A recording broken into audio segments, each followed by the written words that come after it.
আমেরিকার ইতিহাসটা যদি আমরা ভাগ করি, ৩টা অংশে ভাগ করতে পারি আমরা। ৩টা ধাপে। ধাপগুলো আবার একটা শেষ হলো আরেকটা শুরু হয়েছে, ব্যাপারটা এরকম না। একটা চলমান থাকা অবস্থায় আরেকটা শুরু হয়ে গেছে।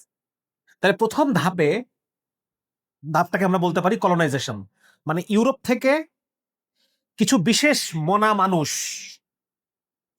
বিশেষ মনস্ক মানুষ, পুঁজি মনস্ক, হ্যাঁ, বা কি বলা যায়, যেকোনো মূল্যে তাকে ব্যবসা করতে হবে, যেকোনো মূল্যে তাকে এখানে স্রষ্টা কি বললো, ধর্ম কি বললো, কোনো কিছুর কোনো স্থান নাই। ক্যাপিটালিস্টিক চিন্তাধারার মানুষজন তারা কিভাবে তারা আমেরিকাতে আসলো। নিউ ওয়ার্ল্ড, আমেরিকাকে বলা হচ্ছে নিউ ওয়ার্ল্ড। আর আগের যেটা ছিল ইউরোপ, আফ্রিকা, এটাকে বলে ওল্ড ওয়ার্ল্ড। এই নিউ ওয়ার্ল্ড যেটা কলম্বাস আবিষ্কার করলো, এইখানে কিভাবে তারা কিছু উপনিবেশ স্থাপন করলো, উপনিবেশ, হ্যাঁ, এবং সেখানে তারা চাষবাস শুরু করলো। মেইনলি কয়েকটা জিনিস, একটা হচ্ছে চিনি, চিনি, তামাক।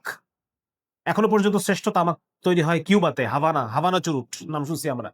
হ্যাঁ, চিনি, তামাক, আর একটা কি, এরকম কিছু কিছু প্রোডাক্ট, কটন, তুলা, এরকম কিছু জিনিস তারা ওখানে প্রোডাকশন শুরু করলো। ঠিক আছে। এবং ওই প্রোডাকশন করতে হলে জমি নিতে হবে। আমার জমি কার থেকে নিব? ওখানকার স্থানীয় যারা আদিবাসী ছিল, কয়েকটা উপজাতি ছিল ওখানে। হ্যাঁ, কয়েকটা বলতে কয়েকটা মানে কয়েকটা, প্রায় 30-এর বেশি উপজাতি ওখানে ছিল, যারা পুরা আজকের যে ইউনাইটেড স্টেটস যেটাকে আমরা বলি, এই পুরা জিনিস জায়গার জমিগুলো ওদের ছিল। ওরা এখানে কেউ চাষবাস করতো, কেউ যাযাবর টাইপের ছিল, হ্যাঁ, কেউ পশুপালন করতো, কেউ হান্টিং করতো। ওই কিন্তু নিজেদের মধ্যে একটা আন্ডারস্ট্যান্ডিং ছিল যে এতটুকু আমার, এতটুকু আমার, এতটুকু তোমার, নদীর এপার তোমার, নদীর এপার আমার, এরকম একটা আন্ডারস্ট্যান্ডিং এর মধ্যে তারা ছিল। হ্যাঁ, কয়েকটা উপজাতির নাম যদি আমরা বলি এখানে, আরাওয়াক, উপজাতি বলা যাবে না, আদিবাসী, ওরা আদিবাসী। আমাদের দেশের যারা আদিবাসী দাবি করে, এরা কি আদিবাসী?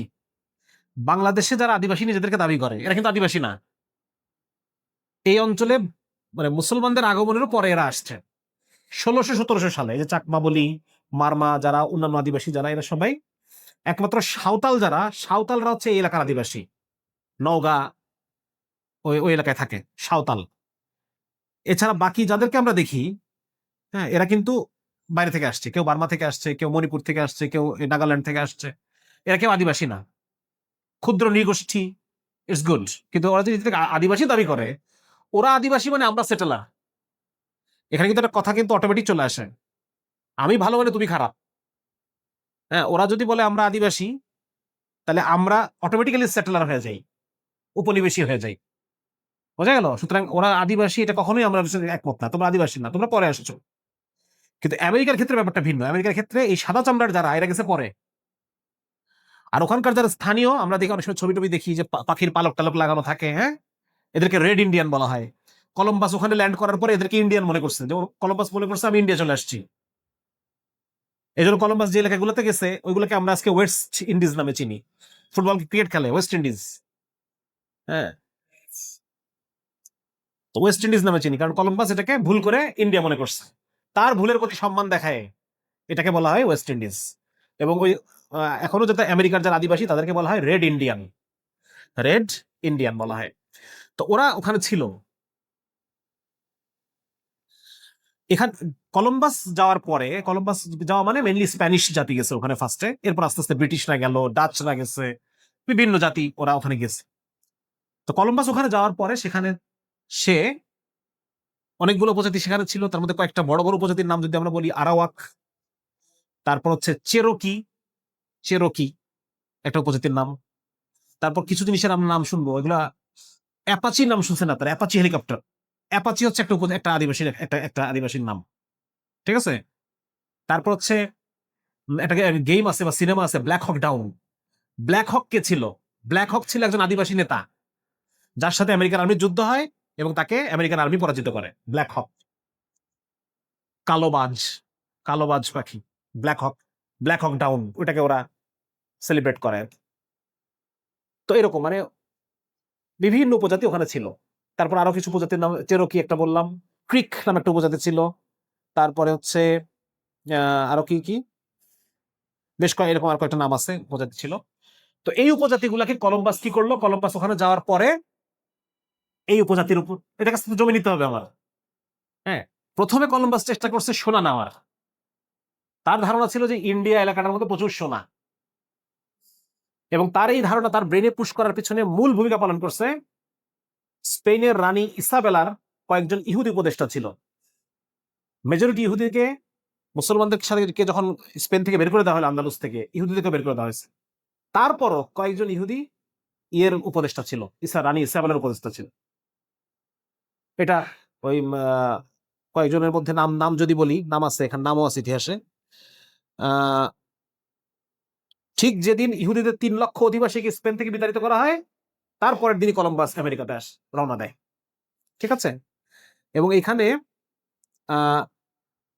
স্পেন সাম্রাজ্যের রানী ইসাবেলার ঘনিষ্ঠ 3 জন ইহুদি উপদেষ্টার পরিচয় পাওয়া যায়। একজন হচ্ছে ভ্যালেন্সিয়ার প্রভাবশালী ব্যবসায়ী লুইস ডি সেন্টাগেল, স্পেনের সরকারি কোষাধ্যক্ষ গ্যাব্রিয়েল সানচেজ এবং জুয়ান ক্যাব্রেরো। এই 3 জনকে বলা হয়েছে মেইন। এবং তারা কলম্বাসের যে আমেরিকা আবিষ্কারের যে জার্নি, এখানে তারা ইনভেস্ট করে। চিন্তা করার ব্যাপারটা। এবং ইন্ডিয়াতে প্রচুর সোনা আছে, এটা এই সমস্ত উপদেষ্টারা ওর মাথার মধ্যে ঢুকাইছে। এবং কলম্বাস ওখানে যাওয়ার পরে তখন এই যে যারা ইয়েরা আদিবাসী, এদেরকে সোনা খোঁজার কাজে লাগায় দেয়।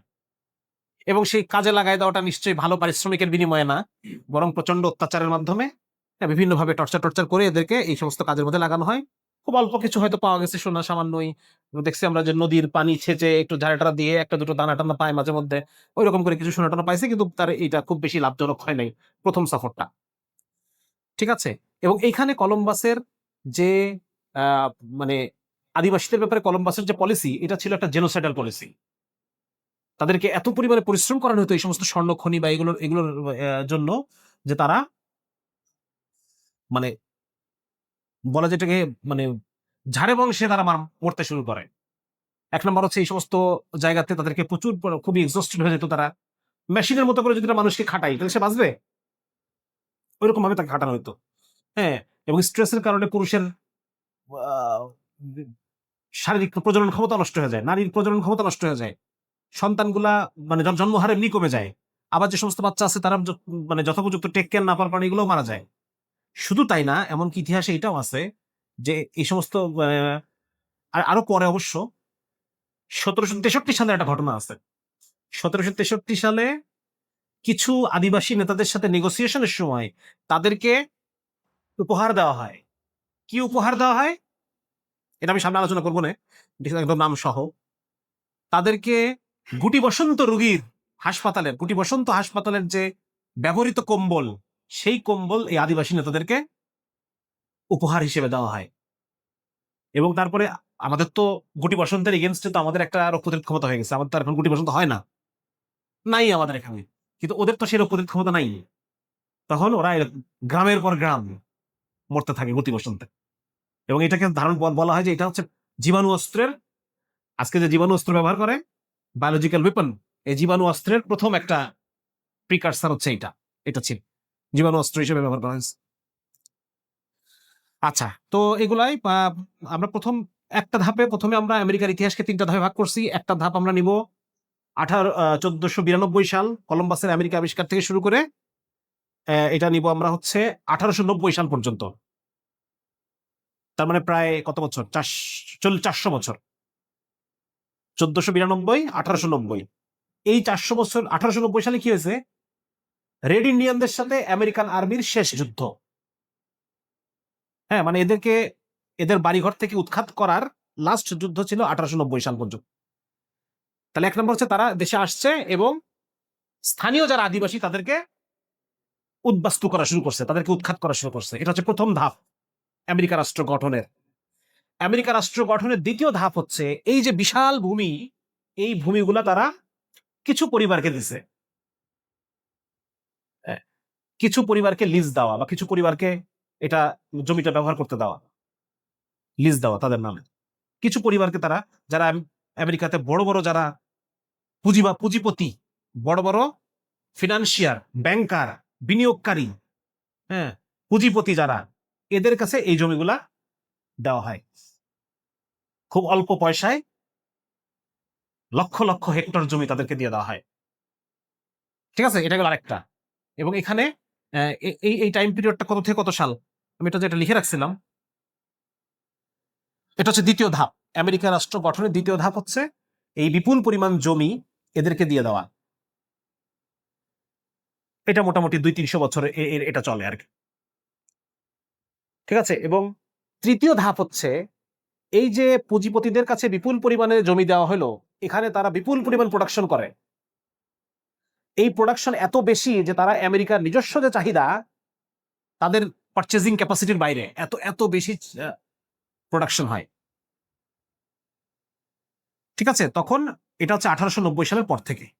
1890 সালের পর থেকে আমেরিকার গঠনের তৃতীয় ধাপ হচ্ছে যে তারা এই প্রোডাকশনটাকে সেল করার জন্য তারা ওভারসিজ মার্কেট, অন্যান্য বিভিন্ন দেশে তারা মার্কেট খোঁজার জন্য, বাজার খোঁজার জন্য তারা ব্যস্ত হয়ে পড়ে। বুঝা গেল? এবং এই সময় আমরা দেখবো যে তারা এরা কিউবা দখল করতেছে। মানে সাধারণভাবে তুমি যদি তোমার মার্কেটটা না খুলো, তাহলে আমরা সেখানে আর্মি পাঠাবো, মিলিটারি পাঠাবো। স্বাভাবিকভাবে যদি তুমি তোমার দেশে আমাকে বিনিয়োগ করতে না দাও, আমার তো অনেক পুঁজি, এখন এই পুঁজি আমি কি করবো? তোমার দেশে আমি বিনিয়োগ করতে চাই। ফ্রি মার্কেট ইকোনমি, মুক্ত বাজার অর্থনীতি, গ্লোবালাইজেশন, এই কথাগুলো এখান থেকে আসছে। যে তুমি কোনো বাদ দিতে পারবা না। গ্লোবালাইজেশন, সবখানে আমরা যাবো, সবখানে আমরা আমাদের প্রোডাক্ট সেল করবো, সবখানে আমরা বিনিয়োগ করব। তোমার দেশের অয়েল ফিল্ডে বিনিয়োগ করব, তোমার দেশের বিভিন্ন অন্যান্য যেখানে সুবিধা আছে সেগুলোতে বিনিয়োগ করব, গার্মেন্টসে বিনিয়োগ করব, গার্মেন্টস শ্রমকে সস্তায় ব্যবহার করব, ঠিক আছে। তাহলে 1890 সালের পর থেকে আমেরিকার তৃতীয় ধাপ হচ্ছে আমেরিকা গঠনের, সেটা হচ্ছে তারা একটা কমার্শিয়াল সুপার পাওয়ারে পরিণত হয়। কমার্শিয়াল ইম্পেরিয়ালিজম বলতেছে এটাকে, কমার্শিয়াল ইম্পেরিয়ালিজম বা সাম্রাজ্যবাদ। এটার মধ্য দিয়ে তারা গোটা পৃথিবীতে প্রভাব বিস্তার করার চেষ্টা করে। আলটিমেটলি যেটার প্রেক্ষিতে আমরা দেখতে পাই এই জাতিসংঘ প্রতিষ্ঠা, হ্যাঁ, প্রথম বিশ্বযুদ্ধে তারা ইনভেস্ট করছে আমেরিকা, দ্বিতীয় বিশ্বযুদ্ধে আমেরিকা ইনভেস্ট করছে এবং জয়েন করছে, হ্যাঁ। তারপর হচ্ছে এই যে ওয়ার্ল্ড ব্যাংক প্রতিষ্ঠা করা, IMF প্রতিষ্ঠা করে সারা পৃথিবীর অর্থনৈতিক ব্যবস্থার উপরে যে কবজা করা, যেটা আমরা এখন দেখতে পাচ্ছি, এটা 1890 সালের পর থেকে আমেরিকা করে। এই 3 ধাপে আমেরিকার ইতিহাস।